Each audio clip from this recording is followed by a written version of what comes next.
billahi minash shaitanir rajim. Bismillahirrahmanirrahim. Alhamdulillah wassalatu wassalamu ala rasulillah wa ala alihi wa sahbihi wa man tabi'ahum bi ihsan ila yawmiddin. Amma ba'd. Fillimisht të gjitha falënderimet padyshim takojnë Allahut subhanahu wa ta'ala, paqja dhe mëshira e Allahut qoftë mbi të dërguarin e fundit Muhammed Mustafa sallallahu alaihi wasallam, mbi familjen e tij të pastër, mbi shokët e tij fisnik dhe besnik dhe mbi të gjithat ata të cilët e kanë ndjekur, janë duke ndjekur dhe do ta ndjekin rrugën e tyre me mirësi deri në ditën e fundit. Vëllezër, ende jemi te shpjegimi i librit Riyadus Salihin dhe jemi në kapitullin e sabrit. Dhe kena ndoshta edhe pak hadithe dhe do ta kryjm kapitullin e sabrit. Për sot inshallah do mundona i kena përzgjedh 4 deri 5 hadithe varësisht prej kohës edhe asaj që kena parë të arsyeshme, të cilat hadithe kanë të bëjnë me çështjen e zemrimit, edhe kur besimtari nervozohet, çka duhet bën në ato momente. Ne do ta shohim se si dietarët e flasin dhe tregojnë se çështja e zemrimit dhe përmbajtja nga zemrimi dhe edhe gëlltitja e zemrimit, pra mos të çoje që të marrësh vepra, qoftë në aspektin e sharjes apo edhe në aspekt fizik, dëmtim fizik, se si dietarët e kanë llogarit apo si dietarët tregojnë se Allahu ka llogarit prej veprave madhështore. Pra përmbajtja dhe gëlltitja e zemrimit. Për këtë arsye, hadithi i radhës është hadithi numër 46, ku tregon nga Sulejman ibn Suradin radiallahu anhu, i cili thot: ishim të ulur me të dërguarin sallallahu alaihi wasallam. Vetë kur vjen hadithi, kur fillon hadithi kështu, njeriu i rënqethet zemra, subhanallahu. Para mendojmë tash këtu të jenë ne bashkë dhe të jetë i dërguari sallallahu alaihi wasallam mesin tonë. Çfarë do të thonë kjo? Duhet e para gjë që do të na shkojë ndërmend është se kur ndodh diçka në prezencën e pejgamberit sallallahu alaihi wasallam, neve e dim që kur ai do të flet, ajo është vahji. Nëse është diçka që ka të bën me fe. Pra kur do të flet ai, është diçka çashtu. Sepse ashtu e ka përzgjedh Allahu subhanahu wa taala dhe e zbret nëpërmjet të dërguarit sallallahu alaihi wasallam, qoftë ndonjë ndikim, qoftë ndonjë urdhër apo ndonjë ndalesë, çka tjetër, apo ndonjë këshill. Pse? Se i dërguari sallallahu alaihi wasallam për të ka thënë Allahu subhanahu wa taala: la yantiqu anil hawa huwa wahyun yuha. Pra ai nuk flet prej hamendjes. I dërguari sallallahu alaihi wasallam kur për çështje fetare nuk flet prej hamendjes, por është vahy, është shpallje që i shpall. Për këtë arsye tash kur ndodh një ndodhi në mesin ton, mirëpo tisht i dërguari sallallahu alaihi wasallam prezent, e di që fjala e tij është vendimtare, është vula e asaj çështje. Nëse tash mund ta qellon hoxha, mund edhe mos ta qellon. Pa mund të ketë polemika pas asaj. Atëherë jo. A ka foli dërguari sallallahu alaihi wasallam, ka qenë pik. Prandaj sikurse hadithe të tjera, edhe ky hadith fillon ashtu, thotë ishim të ulur me të dërguarin sallallahu alaihi wasallam. Thotë kur di persona grindeshin apo fjalosin njëri me tjetrin dhe pam, pra kjo fjalose e pam që njëri prej tyre thot aq shumë u nervozu, aq shumë u zemru sa që u frinë damarët e fytit dhe fytyra e tij u skuq. Dhe i dërguari sallallahu alaihi wasallam u thot të pranishmeve tash jam të ketë ulur dhe shohin dy persona, pra kanë polemik mes vete dhe janë duke u kaçafitur njëri me tjetrin. Dhe njëri prej tyre skuqet dhe i fryen damarët e qafës. Dhe thot i dërguari sallallahu alaihi wasallam: a doni të mësoni një fjalë, sikur ta thoshte ai personi, sikur ta thotë ai personi i cili është zemruar, do t'i kalon kjo në të cilën gjendjet. Pra ajo gjendje në të cilën është me zemrim të thellë, do t'i kalon. Atëri thanë, po, ja Resulullah, tha i dërguari sallallahu alaihi wasallam, këshilloni ato që të thot a'udhu billahi minash shaitanir rajim. Thuaj atij që të kërkon mbrojtje nga djalli i mallkuar. Dhe kjo neve shpesh, subhanallahu, shpesh ne zemrohemi. Jena njerëz, është shumë normal që njëri prej neve të zemrohet. Mirë, po në ato momente duhet ata që janë prezent, se ai që është i zemruar ka shansa që e mund shejtani në ato momente dhe nuk mendon racionalisht. E ato që janë prezent do t'i thonë: o vëlla, ka dalë, thuaj Allahu billahi minash shaitanir rajim. Edhe do të kalon. Dhe kjo ka qenë edhe këshilla e atyre që ishin të pranishëm, shkuan te ai personi dhe i thanë, ka thënë i dërguari sallallahu alaihi wasallam, thuaj a'udhu billahi minash shaitanir rajim. Edhe pastaj tha ai personi dhe i kaloi. Është një rast që e përmend Mustafa al-Adawi, është një prej dietarëve të hadithit të Egjiptit, i cili thot kur flet për këtë hadith edhe e komenton, thot kur e flas këtë hadith thot kujtohet një rast kur Ebu Bekri radiallahu anhu ishte jashtë shtëpisë dhe edhën disa prej mysafirëve dhe çoi Abdurrahmanin djalin e vet i tha merri këto dhe gostiti, çojnë në shtëpi dhe jepu të hanë. Ato shkuan të shtëpia por nuk hangran. Thanë nuk hanë derisa të vjen Ebu Bekri. Kur kthehet Ebu Bekri, edhe i pyet normal, si ka luajtur me mysafirët, a e pëlqejnë ushqimin, thotë ende nuk kanë hangër, ende nuk ja kanë filluar ushqimin. Edhe ki nervozohet, e çerton edhe gruan, apo çerton edhe djalin, pastaj kur hinte mysafir thotë pse nuk hani, hani. Thotë vallahi nuk ham derisa të hashti. Ai thotë vallahi nuk ham derisa të fillon ju. Ja nisin me bobetur i parët. Dhe kur u ngrit pak zëri, atëherë Ebu Bekri e pa dhe tha kjo është prej shejtanit, edhe tha udhu billahi minash shejtanir rajim, edhe filloi të hajë i pari. Mirë po nuk mjaftoi me kaç. Pastaj hangrën ato edhe kaloi kjo. Shkoi te i dërguari sallallahu alaihi wasallam Ebu Bekri se kisha dhimbtën se boni be, pastaj e theu ben. Pra betimin e theu. E ku shkoi te i dërguari sallallahu alaihi wasallam i tha ato njerëzit dolën më të mirë se unë. Tha pse? Tha ato e mbajtën ben, unë e theva. Tha jo vallahi ti je më i mirë se ato shumë herë. Ti je më i mirë për ty. Pra, në kësi raste, ku njeriu e sheh që është edhe nëse është për hajër, e sheh që është për shejtanit dhe nuk ka nevojë të shtyhesh ku do haj i parë bombe. Edhe në këtë moment e pa Ebu Bekri që gabim këtë ke. Edhe çka e theu ben vetëm e vetëm që nisin të hanë ushqim mysafirët dhe kuptoi pastaj nga i dërguari sallallahu alaihi wasallam se kjo ka qenë vepra e qelluar dhe nuk janë ata të cilët ishin më të mirë sepse nuk e thyen ben, por është ky i cili vendosi të vepron veprën e duhur në atë momentin e duhur. Edhe pse në to ndoshta është thyrja e betimit. Pastaj në hadith tjetër, pra para se me kalu, do ta kuptojmë se gjithmonë nëse njeriu vjen deri te çështja që të zemërohet edhe ndoshta vjen deri në këtë hall që e shohim neve kena pa që të vi në atë situatë ku ai të skuqet në fytyrë të fryen damart, në këtë rast duhet vëllezër me këtë person duhet sillena si me qenë person i cili ka nevojë për ndihmë. E jo ma shumë t'i qesim do me thonë edhe që i thonë populli naft ati zjari i cili është në brenda ti. Prandaj me këshilla të mira thuaj o vlla eudhu billahi minash shejtanir rajim. Kërko mbrojtje nga Allahu sepse ajo është ajo që ta largon shejtanin dhe nervozën prej teje. Dhe kjo është ajo që të cilën na ka mësuar pejgamberi sallallahu alajhi wasallam. Kur nervozohemi themi eudhu billahi minash shejtanir rajim. Pastaj në hadith tjetër i radhës është hadithi 47 që ka të bëjë me këtë çështje. Pra tash flasim për zemrimin.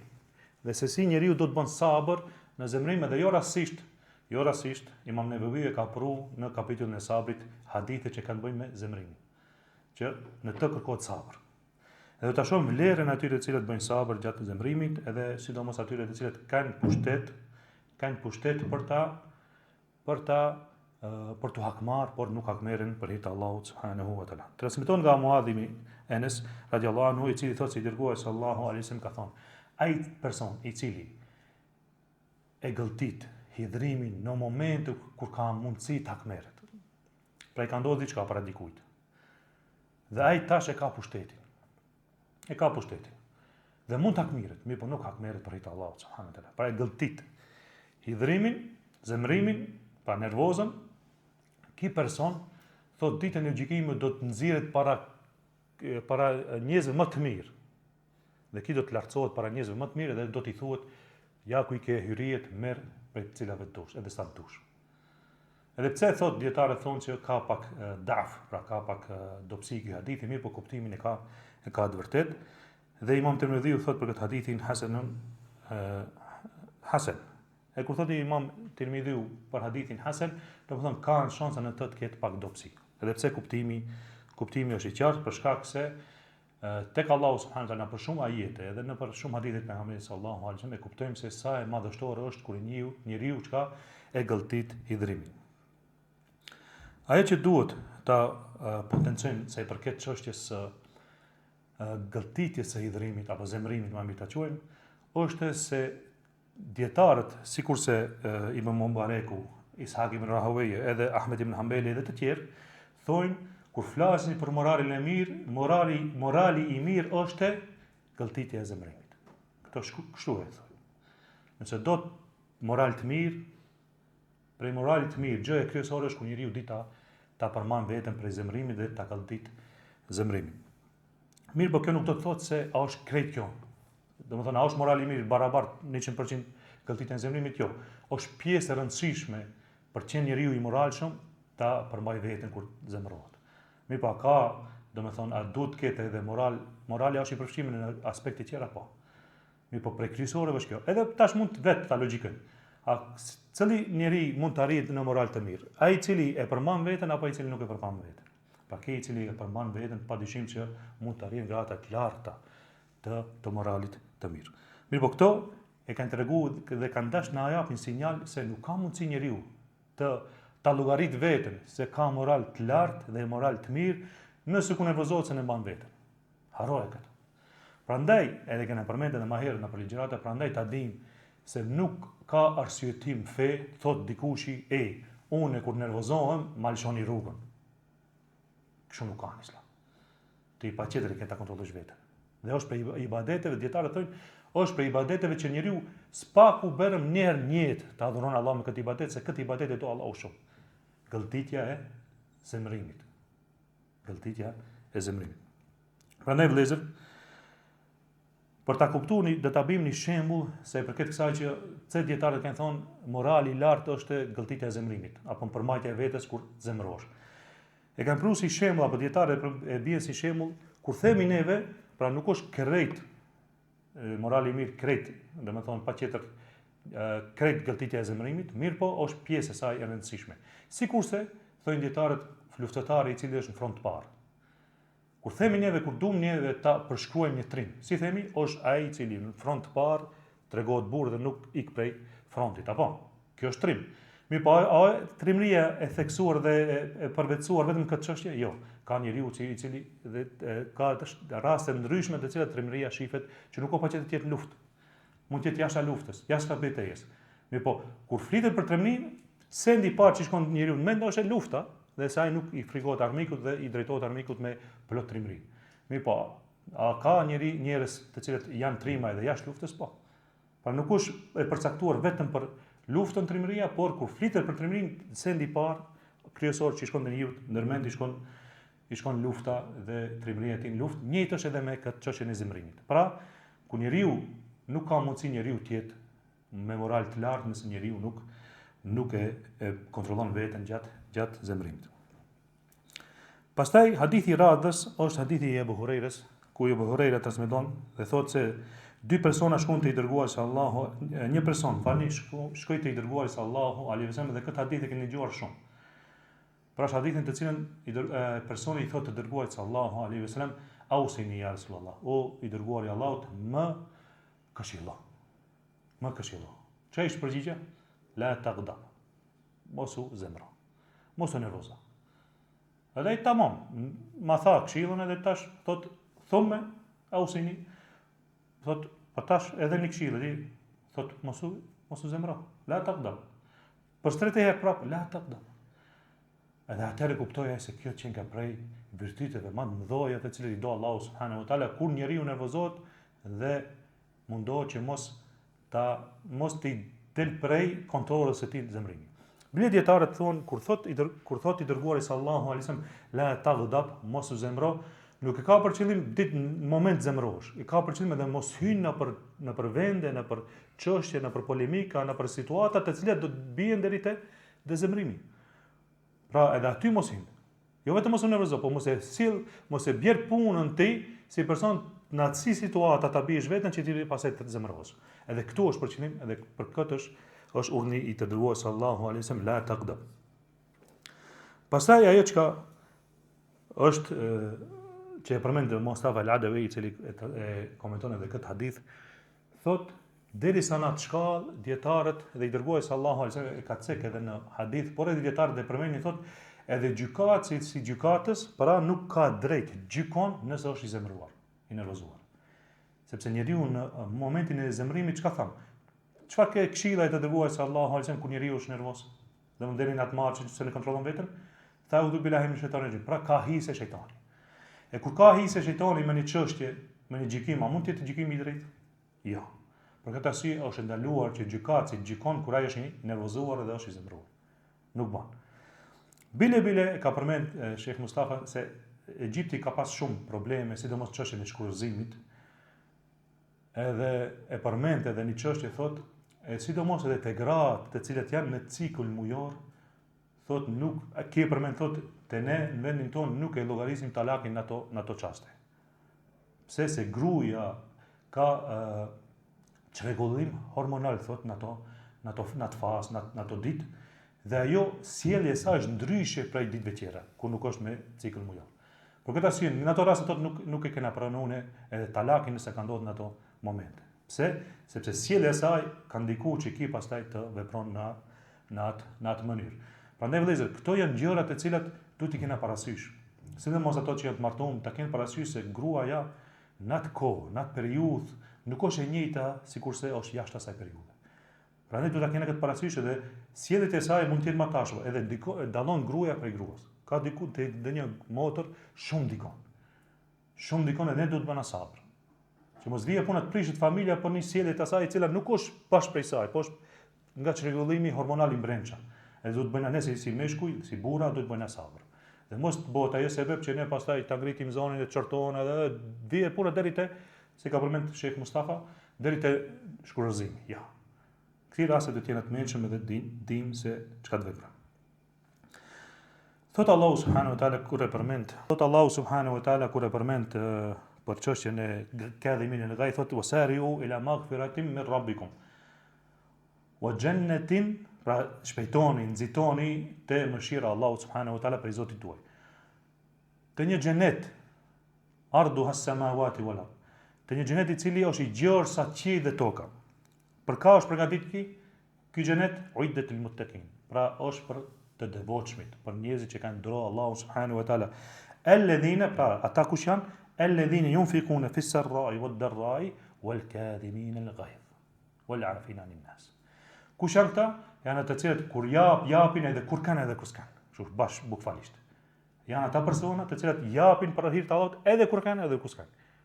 Po kur kanë japin më shumë, kur s'kan japin më pak, as sa kanë mundsi. Por nuk e lojnë dhonjën për hir të Allahut subhanahu wa taala total dhe komplet. Dhe pastaj thot wal kadhimin al ghayth. Tham ky është ibadeti më i madh që do Allahu, prej ibadetit më mëdhoj që Allahu subhanahu wa taala e do, dhe thon dietarët mos të vdesë muslimani pa adhuruar Allahun nëpërmjet këtij ibadeti. Që në moment kur ke pushtet, edhe kur është ky pushtet, që ta bina domethënë të kuptohet pak më mirë, është për qëllim kur grinja është mes burrit edhe gruas, që burri ka pushtet mbi gruan. Edhe ka mundësi ta çorton, ka mundësi edhe ta trojton edhe i rafi gra. Me këtë moment duhet të kujtohet kjo ajet. Wal kadhimin al ghayth. Dhe ata që të gëlltitin zemrimin. Dhe thosh, unë kam mundësi, por për hir të Allahut subhanahu wa taala duhet sot të adhuroj Allahun me këtë adhurim. Edhe e ndalish, tu hec. E lirje. Fundi dietarët thonë prej metodave është edhe dilbe prej shtëpisë. Ndrodhon. Mos e bjer punën që të bësh vepra të cilat do bësh pishmon pastaj. Po këtë të bëni për hir të Allahut subhanahu wa taala. Apo mësuesi me nxënësit, pushtetari me popullin. Krejt këto hyjnë aty. Prindi me fëmijën e vet. Mund ta rash fëmijën, por nëse për hir të Allahut e mbaj vetën e thotë, çfarë dobi e ka ta ra fëmijën tim? Vetëm se e nxjerri prej barkut të keqin që e ka. Se dobi si bën fëmijët dajaki. Nuk është si më para. Tashmë është ndruar kjo çështje. Prandaj kur ta mendoj njeriu se nëse i mshoj fëmijës teme, sa di bëj dobi, apo duhet ta mendojmë kështu, a i bën dobi ajo, dajaki. E jo ta bëjnë në momentin e zemruar dhe ai çfarë ti mshoj, ajo është vetëm rrahje, nxjerrje prej atë keqen që ke prej barkut, aty se bën dobi hiç. Qëllimi jot të ti bësh dobi. Qëllimi jot është ta këshillojsh fëmin ton. Prandaj në kësi raste, pra kur njeriu ka mundësi të hakmerret, të vepron nga zemrimi që është shkaktuar, por nuk e bën atë për hir të Allahut subhanahu wa taala, është prej ibadeteve një prej ibadeteve më të dashura tek Allahu subhanahu wa taala. Pra e le vetëm për hir të Allahut subhanahu wa taala. Pastaj të shkojmë edhe te një hadith tjetër ku transmeton Abu Huraira, thot se i dërguari sallallahu alaihi wasallam ka thonë: ma yazalu al-bala'u bil mu'mini wal mu'mina, nuk do të vazhdon thot besimtari dhe besimtarja të sprovohen nga ana e Allahut subhanahu wa taala në veten e tij, në fëmijët e tij, në pasurinë e tij, thot derisa të takojnë Allahun subhanahu wa taala dhe ata nuk kanë asnjë gjina. Do të vazhdon robi, edhe robresha, pra besimtari, edhe besimtarja, do të vazhdojnë të sprovohen nga ana e Allahut subhanahu wa taala si mëshirë që Allahu, domethënë, do të sprovohet në veten e tij, qoftë aspekt shpirtëror apo fizik. Do të sprovohet në pasurinë e tij. Do të sprovohet edhe në familjen e tij, pa gruan e tij, do të sprovohet edhe në pasurinë e tij. Derisa thot do të takon Allahun dhe ai nuk ka asnjë gjina. Kjo është mëshirë për Allahut subhanahu wa taala. Të parët tanë selefi kur nuk janë sprovu, kanë nis, pra kur kanë pasur s'ka sprova, një ditë, dy ditë, kanë nis dyshojnë veten e vetë, a janë munafika ajo. Duke ditë to hadithet pejgamberit. Si kanë ditë ato se Allahu atë që do e sprovon. E kur njeriu kështu të beson, ndryshe i merr sprovat. Kur njeriu din se kjo sprova është mëshirë nga ana e Allahut subhanahu wa taala, ndryshe vepron, ndryshe i kap sprovat edhe ndryshe reagon ndaj sprovave. Për këtë arsye, dietarët tregojnë se sprovat janë kategori ndryshme. Ka sprova që thamë janë fizike, ka sprova shpirtërore, lëkundje shpirtërore, ka sprova nder, ka sprova jashtë teje, në fëmijët e tu, në gruan tënde, në shoqërinë tënde, prindit e tu, familjen e afërt, ka sprova që kanë të bëjnë me pasurinë tënde. Po ka sprova kategori tjetër është kur Allahu subhanahu wa taala sprovon njeriu sarra wa darra. E sprovon njeriu edhe kur on mirësi, me mirësi e sprovon, por edhe me gjendje të palakmueshme. Pra edhe sprova e mirësisë është sprovon vetë. E sprovon ta shohë se a do të jetë falendërues. A do të jetë ai i cili e din që është nga ana e Allahut dhe se Allahu dhe se ai person ka hak që të jep për asaj pasurisë që ja ka dhënë Allahu subhanahu wa taala. Pra këto janë sprova të cilat Allahu i bën dhe dobia më e madhe nga sprova ato është vëllezër, falja e gjinave. Prandaj edhe në fund të hadithit është që ditën e gjykimit do ta takon Allahun subhanahu wa taala ky person me, domethënë, kur del para Allahut do të jetë i pastër, nuk do të ketë me vete asnjë gjina, por vetëm sevapet do t'i llogarit. Besoj me kaq inshallah do ta përfundojmë për sot. Mesazhi i fundit që deshim ta tregojmë apo do ta përmendim edhe në një rast që është shumë e rëndësishëm. Një ditë prej ditëve, dy sahabi, këtë hadith do të japun vetëm sinjale, se kum lënë për dersin e ardhshëm kush do ta ketë prej xhallarëve, për shkak se kanë mbeten shumë pak hadithe, dhe që mund të mbetet pjesa e dersit të ardhshëm me shumë pak hadithe, këtë hadithin e fundit, që ka të bëjë me zemrimin, unë do të jap vetëm sinjale tash. Pra, do të përmend vetëm atë shahidul hadith që thon arabisht, ajo që na duhet. Një ditë prej ditëve njëri prej sahabëve shkon te vllau vet, vllau vet ka qenë, nuk e përmendim me emër, ka qenë një person i cili ka marrë pjesë në mezhlisin shura të Omerit radhiyallahu anhu. Një ditë prej ditëve i thot shkoti foli Omerit që të më kryeni një punë, se e kjeti afër. E ku shkon kjo njëri prej të pranishve, xahil. Edhe nis thot Omer, ja lesi takim ki. Edhe ku shkon fol dhe të bisedon me Omerin radhiyallahu anhu, i thot ki kujdes, gjiko mirë me neve, ndaj mirë domethënë, mos u bën, mund na bësh pa drejtësi gjatë gjykimit. Edhe Omeri nervozot shumë. Edhe ka mundësi tash i them, ai ka qenë emir el mu'minin, ka qenë halifi musliman. Ka nervozuar shumë sa do ketë veproje. E njëri prej pranishëve ja përmendën ajetin që përmend. Wal kadhimin al ghaytha wa na'fina anin nas. Thot Omeri, falni. Thot Omeri radhiyallahu anhu, u ndal në vend. Se ka qenë prej personave të cilët janë dalë me njëherë kur ka qenë çështja, kur i ka dalë ajeti përpara. Si ti është argumentu Omerit me ajet, në vend është dalë. Dhe kur ka përmend ai, ka nisë domethënë tarafe, dini shumë mirë Omeri si ka vepruar si raste. Mirë, por kur ka përmend wal kadhimin al ghaytha wal afina anin nas, ata të cilët e këlltitin zemrimin dhe u falin njerëzve, këtë rast të ndal Omeri. Edhe tha, hetse, i falet. Pra, kështu do të vepron besimtari dhe këtë hadith inshallah do ta shpjegon hoxha i radhës në dersin e radhës, jo këtë javë, pas asaj inshallah se këtë javën e ardhshme kush do të jetë këtu, inshallah do ta kemi takimin me xhallar. Edhe është ndeje e këndshme sepse ka edhe muhabet lirë, ka hapen çështje të cilat janë të nevojshme për njerëzit dhe ka çaje muhabete, është mbrëmje shumë besoj e dobishme për vëllezërit të cilët kanë nevojë të bëjnë pyetje më rahat. Me kaq që përfundojmë, wa akhi dawana alhamdulillahi rabbil alamin.